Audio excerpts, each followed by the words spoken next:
Hello friends, welcome to my channel. இந்த வீடியோவில் பார்த்தீங்க அப்படின்னா, போன வீடியோவில் நான் பாட்டிங் மிக்ஸ் பற்றி நான் உங்களுக்கு போட்டிருப்பேன் இல்லைங்களா. ஸோ பாட்டிங் மிக்ஸ் பண்ணி ஒரு 2 மந்த்ஸில் உங்களுக்கு வந்துட்டு பார்த்தீங்க அப்படின்னா உங்களுக்கு மண்புழு வந்து நல்லா ஃபார்ம் ஆயிரும். சரிங்களா. ஸோ நம்ம என்ன பண்ணணும் அப்படின்னா, அப்பப்போ வந்து உரம் போடுவோம். உரம் போடுறதுக்கு முன்னாடி மண்ணை வந்துட்டு நல்லா வந்து கிளறி விட்டுக்கணும். சரிங்களா. ஸோ மண்ணை நல்லா கிளறி விட்டுக்கிட்டே இருந்தீங்கன்னா உங்களுக்கு வந்து கட்டி ஆகாது. அப்புறம் ஏர் வந்து நல்லா, அதாவது ஏர் ஃபார்மேஷன் வந்து நல்லா இருக்கும். அப்புறம் இந்த வேஸ்ட்டான இந்த களை செடிகள் எல்லாத்தையும் எடுத்துட்டு ஒரு 1 வீக் ஒருக்கா நீங்கள் வந்துட்டு மண்ணை நல்லா கிளறி விட்டுட்டு என்ன உரம், அதாவது காய்கறி வேஸ்ட்டு, முட்டைத்தோல் அல்லது பனானா ஃபெர்டிலைசர், இந்த மாதிரி ஏதாவது எப்சம் சால்ட்டு ஏதோ ஒன்று அதை வந்து வாரம் ஒரு தடவை நீங்கள் கொடுத்தீங்கன்னாவே நல்லா வந்துடும். சரிங்களா.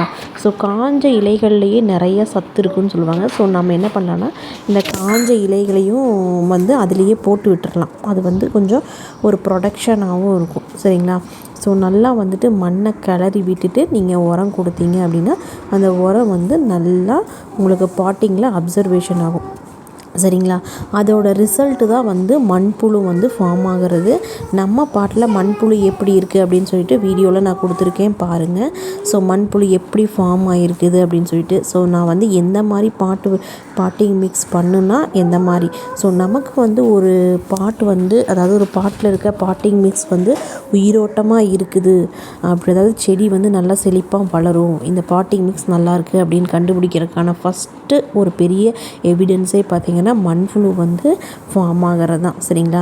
ஸோ வந்து மண்புழு நல்லா நம்மளோட இதில் வந்து பாட்டில் இருக்குது. ஸோ அதை வந்து உங்களுக்கு காட்டலாம் அப்படின்னு சொல்லிட்டு தான் இந்த வீடியோ வந்து ஃபுல் அண்ட் ஃபுல் கொடுத்துருக்கேன். சரிங்களா. ஸோ இதில் பார்த்தீங்க அப்படின்னா உங்களுக்கு தெரியும் பாருங்கள், இந்த இடத்துல தான் வந்து மண்புழு வந்து இருந்தது. ரொம்ப குட்டியாக பெருசாக நல்லா நீளமாக இருந்தது. நிறைய மண்புழு வந்தது. நம்ம ரொம்ப கிளறி அதையே வந்து கொண்டுறக்கூடாது. ஸோ அதனால் லைட்டாக கிளறிட்டே இருந்தீங்கன்னா உங்களுக்கு தெரியுதான்னு தெரியல எனக்கு, மண்புழு வந்துட்டு போகுது பார்த்திங்களா. ஸோ இதுதான் வந்து மண்புழு. ஸோ புழு வந்து வேறு அதாவது காய்கறி கழிவெல்லாம் நீங்கள் ஸ்டோர் பண்ணும்போது புழு பிடிச்சிரும்னு சொல்லுவாங்க. அந்த புழு வேறங்க. ஸோ அந்த மாதிரி புழு பிடிச்ச காய்கறிகள்லாம் போடக்கூடாது. நம்ம செடி வந்து ஃபஸ்ட் ஸ்பாயில் ஆயிரும். மண்புழுங்கிறது உங்களுக்கு இந்த மாதிரி ரொம்ப நல்ல நீளமாக இருக்கும். சரிங்களா. இதுவே வந்து காய்கறி கழுவி கெட்டு போச்சுன்னா அதில் ஒரு புழு வந்து வெள்ளையாக வரும். ஸோ அந்த புழுவுக்கும் இந்த புழுவுக்கும் வந்து டிஃப்ரெண்ட் இருக்குது. ஸோ மண்புழு வந்து இந்த மாதிரி தான் நமக்கு வரணும். சரிங்களா.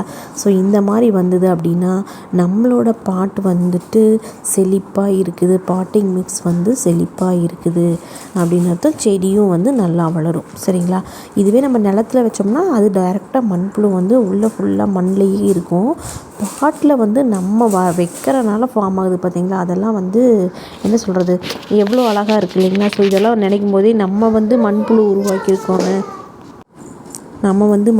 உருவாக்கிக்கிறோம் அப்படின்னு சொல்லும்போது நமக்கே ஏதோ ஒன்று நம்ம உயிர் கொடுத்த மாதிரி ஒரு ஃபீல் வரும் நமக்கு. ஸோ அதனால தான் நம்ம அந்த பிளான்ட்டை வந்து நல்லா கேர் பண்ணி பார்ப்போம். சரிங்களா.